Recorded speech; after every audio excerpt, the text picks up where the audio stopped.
Nakainin ka na. Uy! Ano? Ayan po. Ganon, yung toaster. Wala mo na, parang itapon mo yan. Ano? Wala pang 5 minutes eh. Kung tamis naman. Bakit tinaganyan mo? Huwag nga!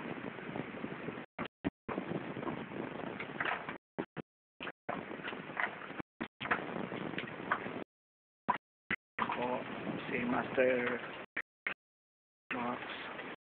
Yan po ang aming soda.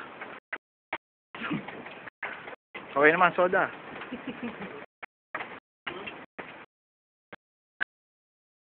Yeah.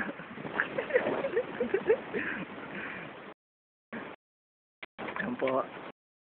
Kagagawa ng toasted bread.